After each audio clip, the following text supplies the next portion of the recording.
Boa noite, meus irmãos. Boa noite. Sejam todos bem-vindos, mais uma vez, a essa casa, onde sempre estamos aqui buscando, o esclarecimento, a orientação, que nos ajude na nossa caminhada aqui pela face da Terra. Importante porque sempre a gente tem alguém para falar para nós, E pode ser, às vezes, o mesmo tema, mas sempre nós colhemos reflexões novas. Nunca é a mesma coisa, nunca é repetido. O Evangelho de Jesus está aí há quantos séculos? E nós estamos sempre aprendendo com ele. A gente recebeu uma mensagem aí na chegada aí, que fala sobre o Evangelho em casa. O culto do Evangelho em casa, pelo menos uma vez por semana, ser usar uma fonte de alegrias e bênçãos. Renovemos o contato com os ensinamentos de Jesus, tanto quanto nos seja possível. E não somente o lar que nos acolhe se transformará em celeiro de compreensão e solidariedade, mas também a própria vida se nos fará luminoso caminho de ascensão à felicidade real. A importância de nós levar Jesus para dentro do nosso lar, o Evangelho no lar. Nessa noite, nosso irmão Ruse vai falar para nós. Eu convido os meus irmãos. Quem quiser fechar os olhos, fique à vontade. Nesse momento, possamos mudar os nossos pensamentos. Já tivemos tempo suficiente para cuidar das coisas materiais, físicas. Vamos agora, meus irmãos, elevar os nossos pensamentos até os planos maiores. Juntos, fazer essa humilde prece. Pedir ao Pai pelo início dessa humilde reunião. Senhor, vós que está presente em nossas vidas, que está presente no universo, em todos os lugares, que vela por cada um de nós, que está a todos os instantes colocando nas nossas mãos todos os recursos que nós precisamos para o nosso progresso, para a nossa evolução. Nessa noite, Senhor, em que nos encontramos aqui, nessa casinha simples, para buscar nessa noite as reflexões do Evangelho, aquilo que tem nos ajudado tanto na nossa vida aqui, na nossa transformação, nas nossas escolhas. E nessa noite, Senhor, nós teremos o nosso irmão Ruse que vai trazer a palavra para nós, que abençoe, que ilumine nosso irmão juntamente com seus amigos espirituais e permita que possamos iniciar essa humilde reunião na mente.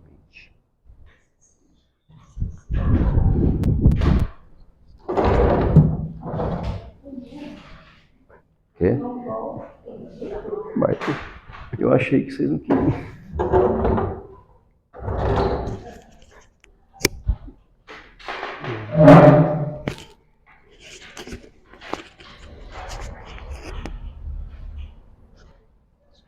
Valeu, irmão. Obrigado.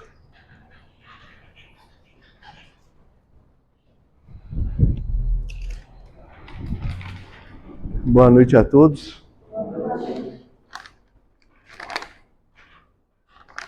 Um centurião,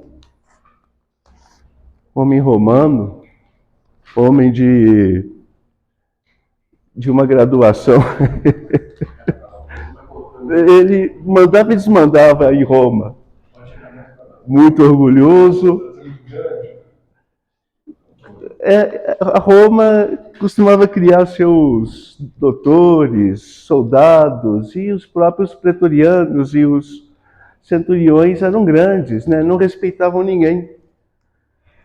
Mas o Evangelho narra um centurião que chega até Jesus quando ele ministrava ensinamento para os seus discípulos e diz: desculpe, Rabi, interromper, mas preciso de algo. E Jesus interrompe o seu a sua conversa íntima com os discípulos, levanta e diz: o que queres?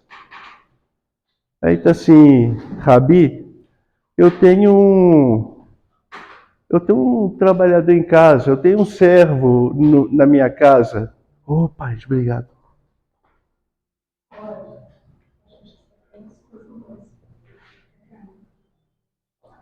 Eu tenho um servo na minha casa, só que ele está muito doente, quase morto. E eu vim correndo até vós para ver se vós pode curá-lo. Jesus, sem pestanejar, se pôs à disposição. Vamos lá. Ele disse assim: não, mestre, eu não sou digno de que vós entre no meu lar. Mas basta vós dizer uma palavra, que eu tenho certeza que meu servo será curado.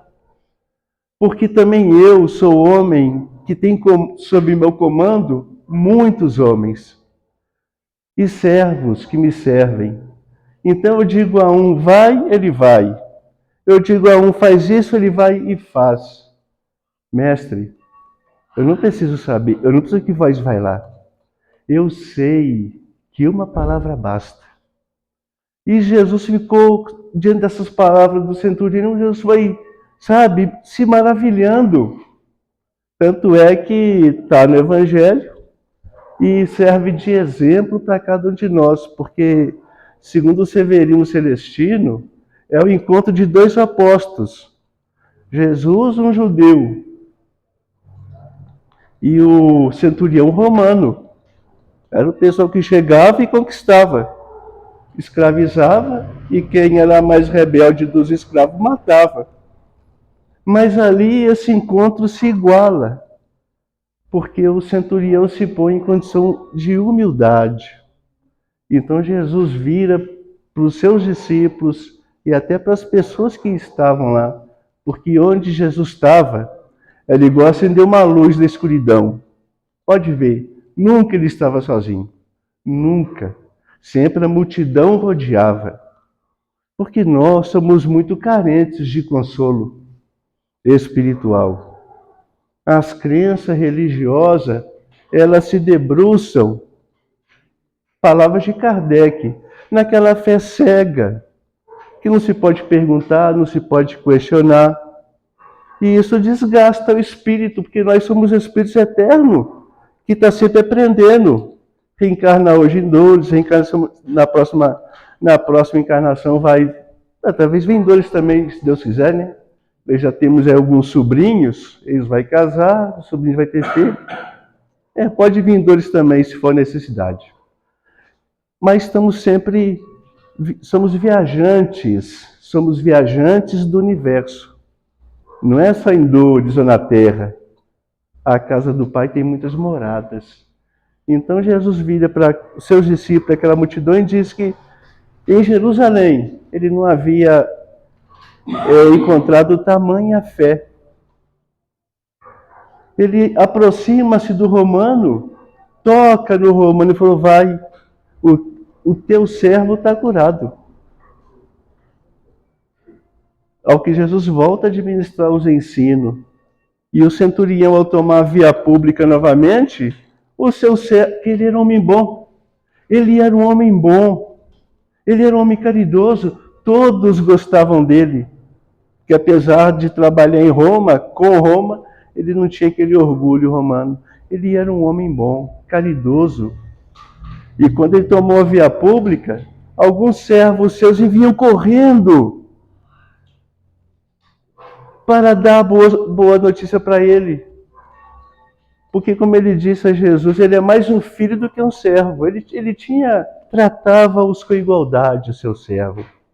E aí os seus servos vieram correndo e disseram: o companheiro está curado. Ele tentou voltar para agradecer a Jesus, mas os seus companheiros pegando, o seu servo segurando e puxando ele, para ele ver que o milagre aconteceu, entre aspas. O companheiro foi curado. E ele foi olhando para trás, olhando para Jesus. E Jesus de olho nele, feliz, porque a gente vê que bondade e fé, ela é intrínseca do espírito. São, segundo Kardec, é um sentimento. E a gente vai procurar essa noite falar um pouco de fé. Mãe da esperança e da caridade. Está no Evangelho segundo o Espiritismo, no capítulo 19. Porque sem fé não tem vida. E era um sentimento inato, sabe por quê? Todos nós acordamos cedo hoje e não tivemos medo de sair para a via pública.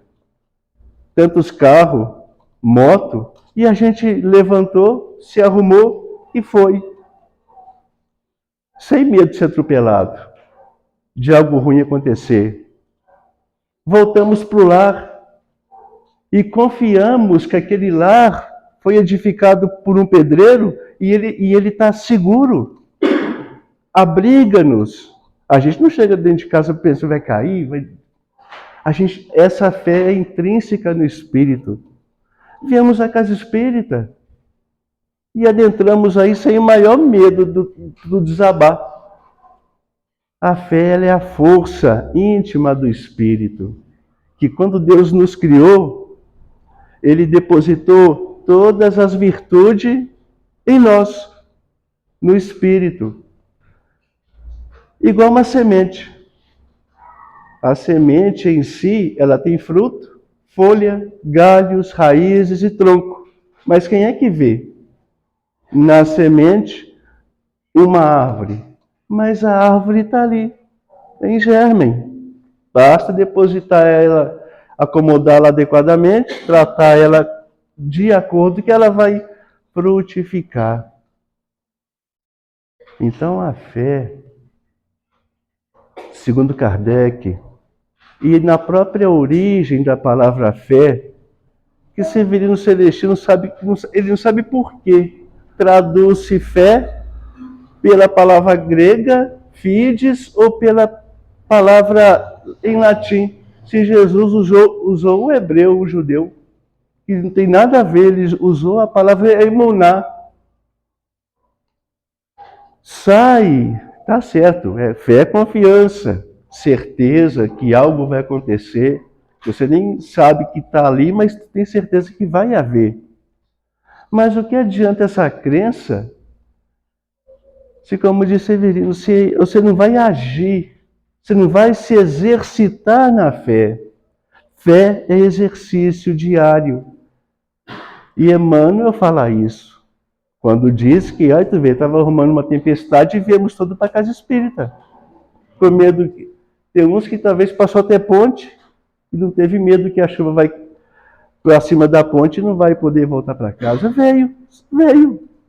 É a bússola que temos divina que Deus colocou em nós, que um dia há de nos levar de volta para Deus. Ele nos criou simples e ignorante. O problema é quando o homem cria as crenças religiosas, que é uma das fraquezas do espírito, né? A crença, e a religião começa a passar informações erradas. Vimos no estudo de domingo, tá? Numa pergunta de Kardec no Livro dos Espíritos, se o homem consegue parar a marcha do progresso. Dizem que não, mas eles podem causar muito embaraço para que esse progresso venha. Já deveríamos ter atingido o mundo de regeneração. 2025, já deveríamos estar vivendo o mundo de regeneração. Nenhum patrão mais pagando o salário mínimo para os outros, né? Além de ser pouco, é obrigado, né? Porque senão pagava menos. Né? Sem tanta doença, sem tanta dificuldade. Mas por que o homem embaraçou esse progresso? Quando começamos a estudar a doutrina espírita, a gente vê o quanto de erro a religião impôs, consciente ou inconsciente, no homem, na humanidade. Quantos erros que hoje alguns estudiosos, pastores, nobres pastores, nobres padres e os espíritas no meio que não podia faltar, estão vendo esses erros que estão lá na Bíblia. A Bíblia é desse tamanho, tirar os erros, fica metade da Bíblia só. As outras metade foi que nós colocou lá nosso pitaco. Quando a gente fala dos 3 reis magos que visitou Jesus, dizem que não eram 3, e nem reis, e nem magos. O que sobra? O nascimento de Cristo. 25 de dezembro, uma data postiça, segundo Zé Raul Teixeira. Cristo, pelos estudos, em dezembro é a maior friagem. Cai neve. Nenhum pastor sai para tosquiar a ovelha, para cuidar de nada. Ele está comendo um caldo de fubá, né, com torresmo, na maior friagem. Estudos recentes, que todos esses irmãos nobres, de todas as religiões, estão estudando, mostra que Jesus foi nascido em abril. Abril. Mas foi 1.200 anos, 25 de dezembro, que até hoje eles comemoram. 1.200 anos de ovo de Páscoa não, né? Ovo de Páscoa é um tempo mais para cá. Coelho que bota ovo. E aí virou tradição religiosa.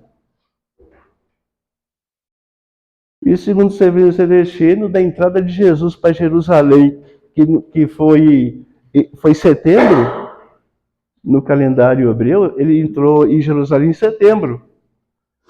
E a crença religiosa colocou na nossa cuca que ele entrou, foi no domingo de Ramos, né? E na próxima sexta ele morre, e no domingo ele vai ressuscitar 7 dias. E esses 7 dias é 7 meses que ele ficou lá em Jerusalém ministrando ensinamento. Ele entra em setembro e vai ser morto em abril. Entre outros. A Bíblia é desse tamanho, repetimos. Mas se tirar os conceitos que me deturpou, de verdade fica metade. Por isso, olha aqui. Olha o professor Allan Kardec. Tem Novo Testamento, tem Velho Testamento, tem toda a história da Bíblia aqui, olha a finuríssima, isso aqui. Como um professor, melhorando a qualidade do estudo para que nós aprendêssemos. Porque a gente é preguiçoso, tem daquele tamanho, a pessoa nem lê, né? Deixa quem está lá falando e nós estamos falando amém. Errado ou não, como diz um amigo meu, não te meta nisso. Não te deixa para lá. Porque foi 1.200 anos. Então a fé, ela se radica no hebreu emuná, é exercício. E isso a gente faz naturalmente. Sai numa noite chuvosa. Quem tem veículo, um carro, uma moto, um caminhão, monta nele, sabe que está tudo certinho e pega a estrada. Não pensa que pode dar um acidente, que pode cair da ponte, que pode o carro parar. Não pensa nada de errado. Pega e vai. É a fé. É sentimento divino que está no Evangelho. Na mensagem Fé, Mãe da Esperança e da Caridade. Ela é uma inspiração divina que desperta todas as nobres virtudes em cada um de nós.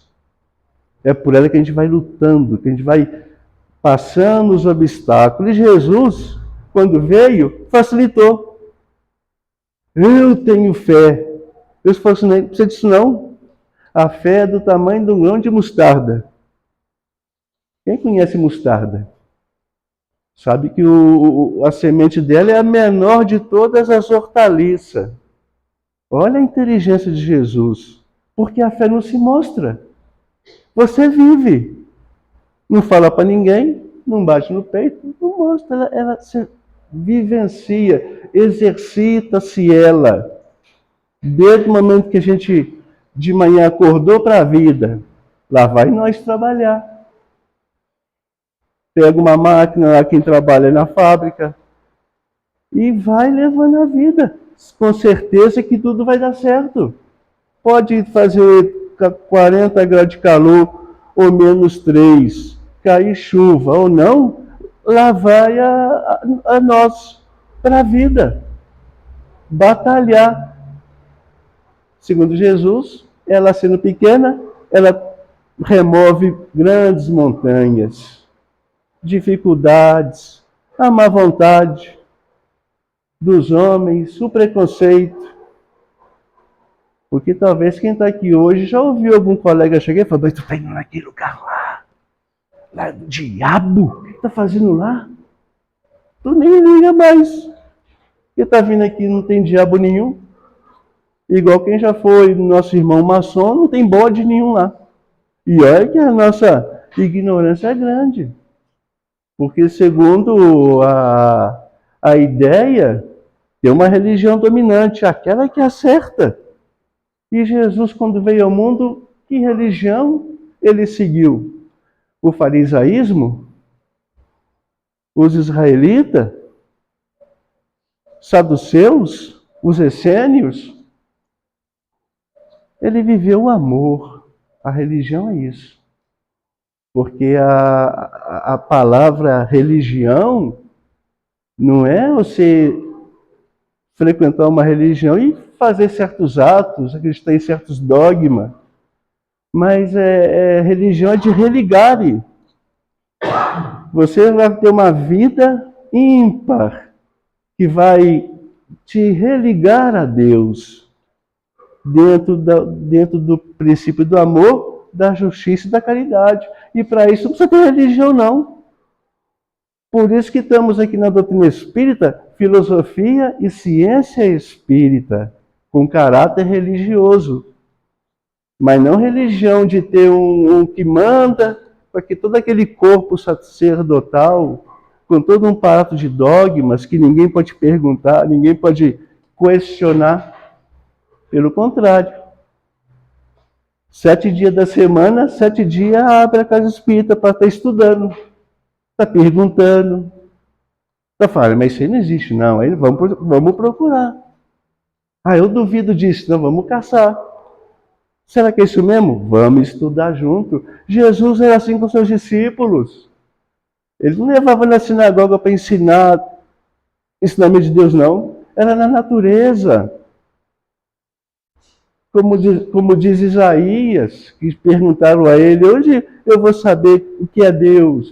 Isaías, Jeremias também fala, é na natureza que encontramos Deus. Porque você vai encontrar a fidelidade de Deus para conosco nessa abençoada chuva generosa que vem. Ela vem alimentar o solo, alimenta as plantinhas. Como dizia meu pai Chiquingome, né? Vê na chuva como é que as plantinhas estão tudo batendo palma lá, ó. Tudo feliz da vida. Está tudo batendo palma às glórias de Deus. Quando vem o sol generoso também, que nos aquece, vão para a praia, né? Vão passear, pega a família inteira, lá vai nós. Vem o frio salutar, mata tudo que é germe de gripe, de covid, O homem cria tanta doença, né, no laboratório para ganhar dinheiro em cima daquilo. Vem o frio e mata tudo. O homem sempre arruma outros, mas vem o frio e mata tudo. As 4 estações funcionando equilibradamente. E isso vai nos dando essa certeza de Deus e o exercitarmos para sermos assim também. Jesus disse que o sol que Deus manda não é só para religioso. O sol vem para bons e maus. É o amor de Deus por nós. E a chuva? Sobre justos e injustos. E isso vai nos mostrando naturalmente o que é a reencarnação. O que estamos fazendo na vida. Ninguém reencarna para ser desta daquela religião, reencarna para fazer o bem, para progredir. O objetivo da reencarnação é evolução, é progresso. Sem isso, onde há justiça, onde há Deus. Por isso Kardec, quando organiza o Espiritismo, ele tira esse caráter religioso, que a gente tem uma ideia. Alguém manda e todo mundo fala amém. Tem salário, claro, né? Se nós estamos na frente, é de graça, né, gente? A gente não é bobo.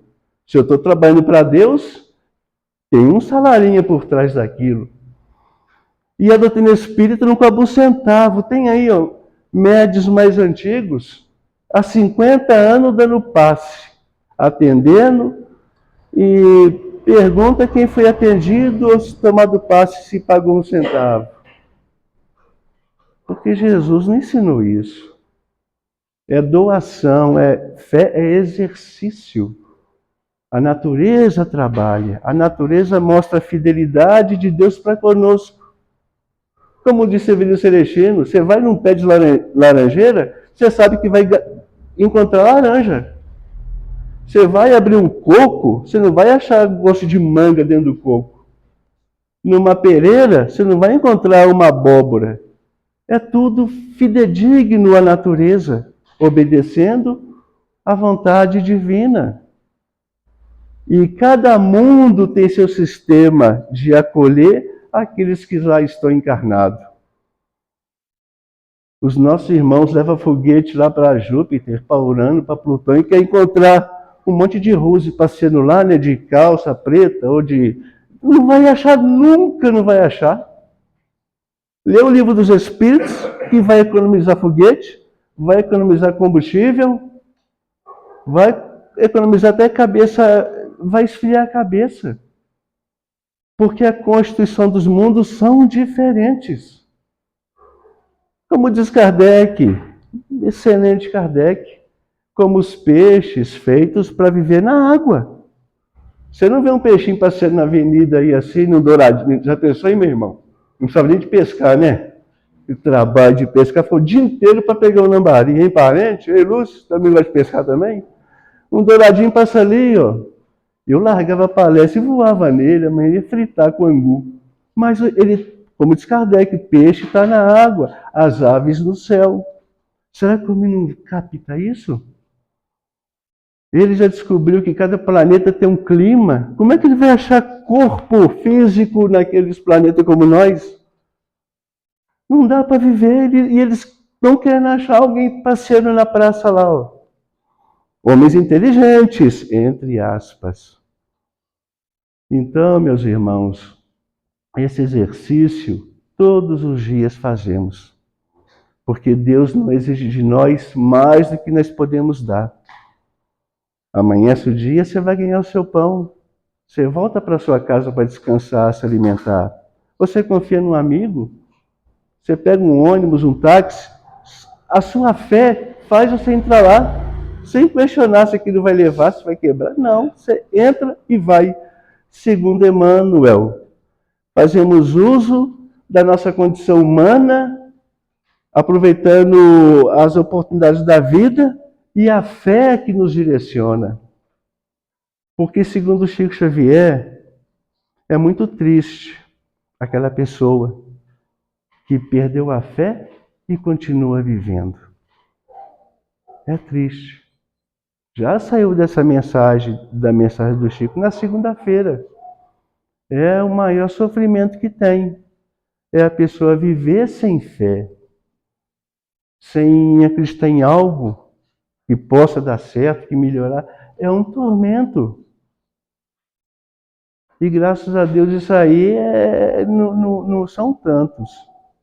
Mas sempre a gente acha alguém que perdeu a esperança na vida, nos homens e na própria capacidade. Digno de nossa oração. Porque a maioria, de uma maneira ou outra, exercita-se a fé, de uma maneira ou outra. É o casal que se une para fazer uma família. É alguém que empreende uma ideia para construir os seus negócios, sua empresa. E lá vamos nós. Você vê esses irmãos fazer palestra aqui, e a beleza que é. A gente usa a nossa fé inteira para ver se acha alguma coisa para estar aqui. A gente tem... O serviço foi dado para falar não, né? Se foi dado a conta é grande, vamos pagar. É outra coisa que a religião ensinou errado, quem vai na frente é santo. É diabo. É diabo. Porque está pagando uma conta enorme dos erros cometidos. De ensinar que Papai Noel existe, o ovo de Páscoa com coelho. Mas que doutrina é essa? Não é? E o domingo de Ramos nem foi domingo, é um sábado. E aí a doutrina espírita, por isso que muita gente não gosta, né? Ela tira muito ganha-pão.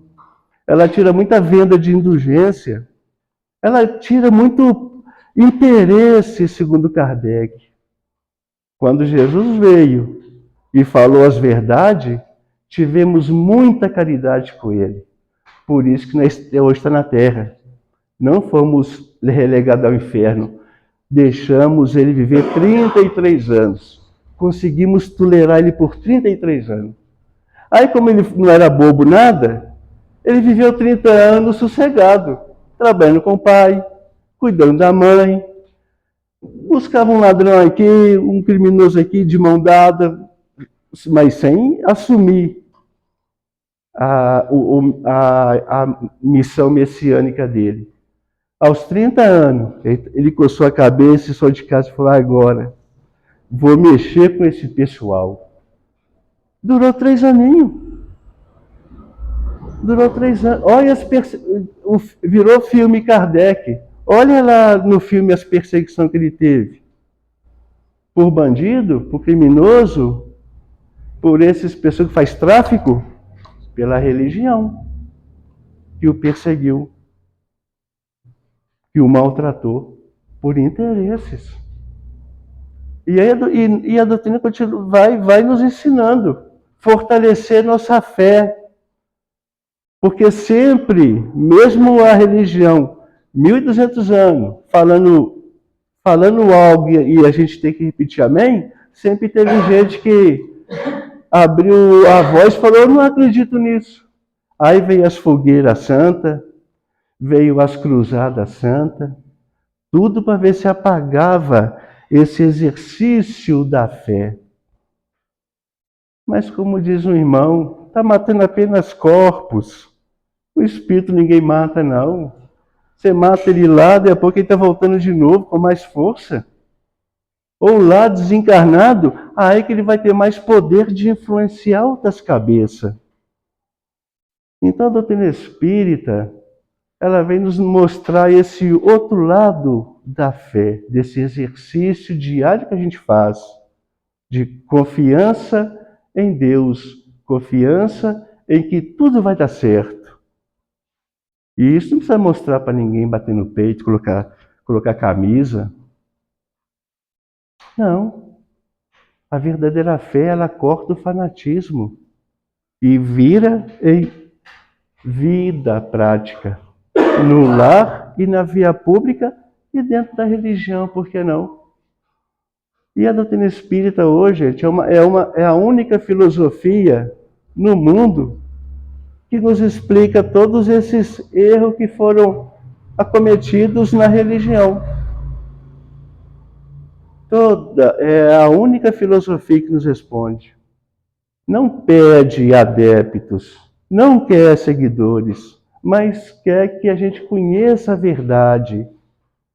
É a proposta de Jesus, conheça a verdade. Pode continuar na sua igreja, pode continuar com a sua religião, mas venha conhecer a verdade. Vai te fazer bem quando você voltar lá para o seu caminho escolhido religioso. Que vai começar a te fazer pensar. Como dizia os médios mais velhos aqui, né? A gente não está aqui só para esquentar banco. Se a gente está aqui esquentando o banco, é melhor nem vir. Fé. O poder da fé. Kardec inicia o capítulo 19 com aquele pai desesperado, procurando Jesus.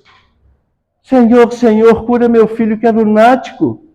E olha que ele pula na água, pula no fogo, dá cabeçada nas paredes. Jesus, cura esse meu filho. Eu apresentei ele para o seu povo lá, seus discípulos. Eles não puderam curar. Aí Jesus foi ter com aquele rapazinho, com aquele garoto, menino. E olha para você ver, meus irmãos, a influência de Jesus, apenas de chegar perto, como chegar um fogo perto do gelo, derreteu. Aquela situação foi miraculosamente, tuf, de uma hora para outra, o Espírito deixou o menino em paz. Aí Jesus, como um bom mestre, foi lá ter com os discípulos, porque eles vieram a ele. Tanto Jesus foi atrás deles, como eles vieram atrás de Jesus, porque eles conversavam muito. Jesus os ensinava. Por que nós não podemos expulsar esse demônio? Aí Jesus disse, é por causa da vossa pouca fé. E falando demônio, é outra coisa que a doutrina espírita me matou, viu, gente? Porque, segundo os original, o demônio não é um ser criado voltado eternamente no mal. Isso foi a religião que criou. Ou você vem aqui, ou o demônio vai te pegar para os infernos se não ficar aqui. A salvação está aqui. A palavra demônio tem sua origem no daimon. Olha quantas vezes Sócrates fala que ele era inspirado pelo seu gênio daimon. A palavra em si ela é neutra. Pode ser espírito bom ou mau. A palavra daimon. Foi num desses concílios abençoados que tiveram aí, que aí criaram. Talvez quem criou isso aí não tinha nem filho, não tinha família, né?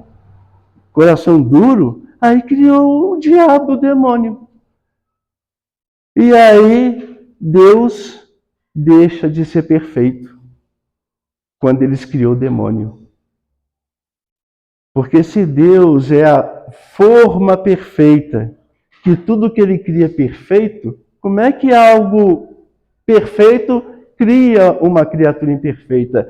Kardec nos chama a atenção para raciocinar sobre isso. Porque se o demônio existe, foi criado por quem? Só tem Deus. Foi por Deus. Então, desse abençoado concílio que fizeram, entre tantos, que agora está reencarnando pastores e padres, se junta com espírita, mas um bocadinho a regeneração chega. Então, estudando esses erros que foi criado. Porque quem fala que demônio existe, você tira a perfeição de Deus. Porque ele não é perfeito, mas ele criou uma coisa imperfeita, que não tem jeito. Voltado eternamente no mal, porque é impossível. Nada fica para sempre da mesma forma que foi criado. Somos seres perfectíveis, criados simples e ignorantes. Igual o bebê. É uma mãe que está grávida hoje, está lá com 3 meses, 4 meses. E antes dos 3 meses, 4 meses, primeiro dia de concepção, uma célula está lá. Olha o que a célula vira aqui. Olha aqui. Olha que coisa que vira uma célula. Olha. Vai passando os meses, né? Uma vira 2, 2 vira 4, 4 vira 6, e depois uma ajuda com a outra, H2O vira água, o CO2 vira osso, e por aí vai. Vira sangue, vira tripa, vira cabelo, vira unha. Aí aquela célula, daqui a pouco, ainda mais hoje, né, com esses ultrassom, dá para ver direitinho o progresso que faz uma única célula. E daí a pouco tem isso aqui, ó. Porque os dias é a oportunidade para aquela célula se aperfeiçoar e se tornar ser humano. Não que ainda não seja, já é um ser humano, tem vida, mas para poder agir na vida. A reencarnação é os dias que o espírito tem para que ele possa crescer, para que ele possa evoluir. E como cada um tem o seu tempo, igual na vida física, vê uma criança de 10 anos super inteligente e vê uma com 10 meio retraída. E assim também são espíritos. Dizem que Jesus foi criado depois de nós e aproveitou essa oportunidade bem melhor que nós e lá. Antes da Terra ser formada, Jesus já estava perfeito. e foi chamado por Deus a formar a terra com seus executores maiores, para buscar os alunos atrasados. E até hoje, passou o quê? 4 bilhões e meio que a terra foi criada? Nós tivemos aí também, talvez, como espírito errante. Na história continua atrasado.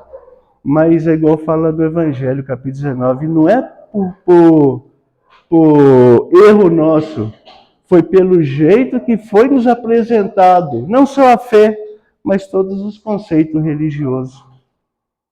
Porque intrinsecamente o espírito ele tem a sua crença de criado simples e ignorante, como imã. Naturalmente, a cada passo, ele vai voltar para a fonte que ele saiu, mas vai sair puro. Naturalmente. Então, voltando à questão do Livro dos Espíritos, o homem pode parar a marcha do progresso, parar.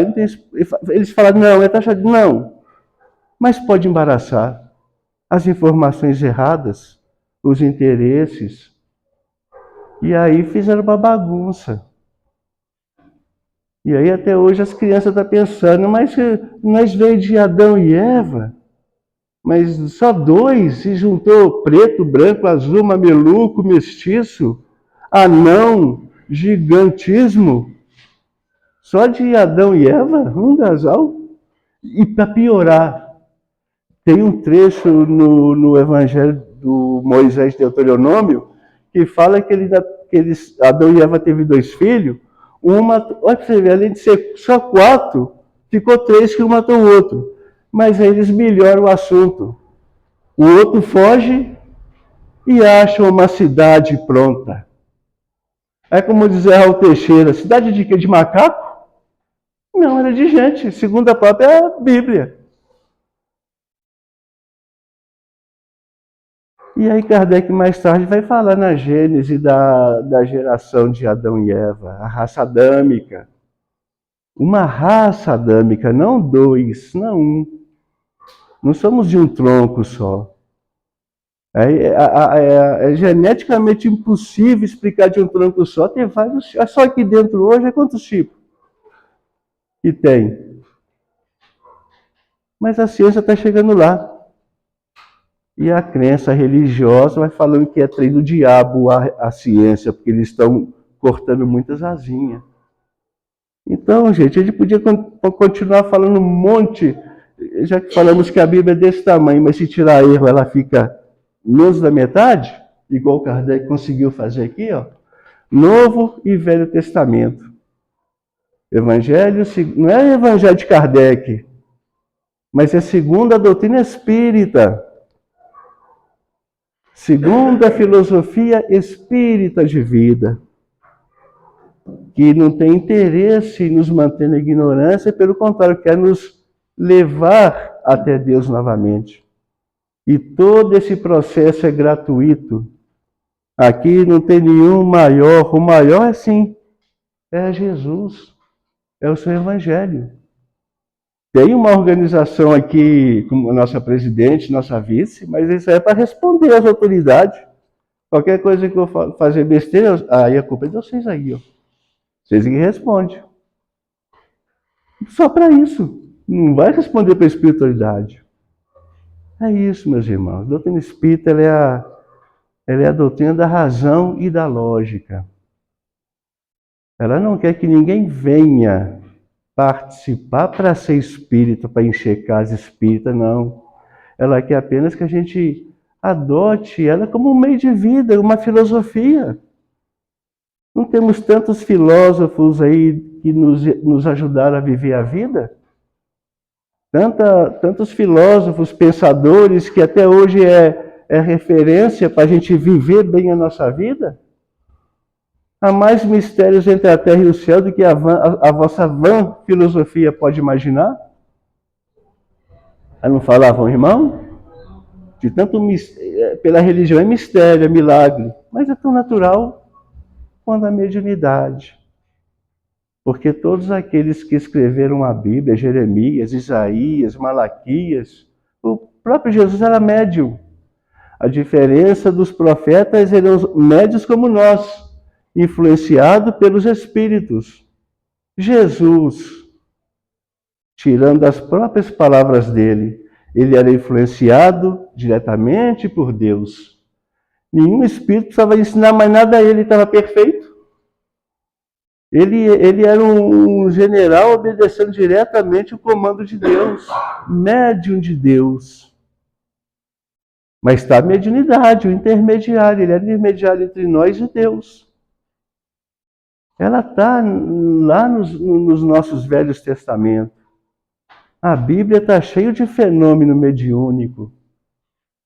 Como diz vários irmãos que estudam a doutrina espírita. É o maior livro mediúnico. Você não vai achar, não é na Gênese, que alguns mortos falam. Nas obras do Chico, Emmanuel, André Luiz, tudo morto falando. Mas é na Bíblia. É lá que se mostra a mediunidade na sua inteireza e simplicidade. Pela naturalidade com que eles vão sendo apresentados, cada profeta, a vida de cada um, as intuições, as curas que eles faziam, as visões. Moisés viu o fogo na sarça? Mediunicamente, Kardec faz esse estudo no livro dos médiuns, fazendo esses diferentes tipos de mediunidade. Profeta tal ouviu uma voz, mediunidade audiente, viu aquela fogueira na sarça, ouviu aquela voz na sarça. E Kardec vai explicar esses tipos de mediunidade, porque todos eles eram, e a Bíblia está cheia. Mas isso aí, se a gente for falar tudo, a gente até o fim do ano não para, como disse Severino, é muita coisa. Mas a gente convida os irmãos a estar sempre folheando um livro. É tudo de graça, tudo é gratuito. Pode catar lá, ó, e depois devolve. Se a livreira que estiver ocupada, pode levar, depois devolve. Uma vez tinha uma feira do livro espírita aqui no domingo, e estava lá os companheiros de São João, né, estavam lá com eles do outro lado, na sombra, e o livro aqui na frente da casa, no sol. Aí um passou, mas vocês têm medo deles roubar? Eu falei, não.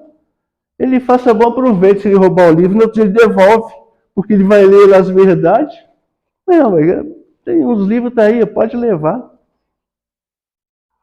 Não tem como esconder e roubar eles. Você vai abrir uma verdade e falar assim, opa, mas vai aprender muita coisa. Não quer fazer prosélitos, mas quer fazer um cristão. Essa é a proposta da doutrina espírita. Porque seguindo essa mensagem do fé, mãe da esperança da caridade, diz que essa fé, ela é divina inspiração que desperta todos os nobres, as nobres virtudes. É a base da regeneração. É a fé. Porque todos aqui, lá fora, sonham com esse mundo melhor. A Bíblia fala do paraíso, como falava para Moisés, a terra ia cair leite e mel. Todos têm essa crença numa vida melhor, num mundo igual, em que os patrões param de judiar dos empregados, em que os governos... Mas isso aí, quando a gente merecer uma coisa melhor, o Emmanuel consola a gente, viu, gente? É consolador. Você está com isso aí porque vocês merecem. Quando não merecer, vocês for justo, tudo vai ser justo na terra. A gente agradece aos irmãos. Estava armando chuva, vocês veio. Vocês é médium de prever o futuro, né? Sabia que ia parar a chuva mais tarde, né? Tem gente que nem trouxe sombrinha, né? Mais fé ainda. Nós ainda estamos sombrinha com medo da chuva continuar. Mas Jesus abençoe a todos. É isso que a gente queria falar. E um convite para estar sempre lendo essas obras espíritas. Ou obra de qualquer religião, porque elas iluminam a mente de nós humanos. Preso ainda à inferioridade, à animalidade, à grosseria dos instintos. E todos esses livros que tem na Terra, eles nos alçam a voos maiores. Só que a doutrina espírita faz isso bem mais fácil. Fala simples, bem simplesinho para nós, mas com grandes ensinamentos. Deus abençoe e proteja a todos. A gente agradece aos irmãos a espiritualidade que nos abre essa oportunidade, com muita caridade nos recebe. A nossa presidente, que fez o convite, sempre que quiser, nós vem. Tem muita gente, falar é fácil. O problema é você convidar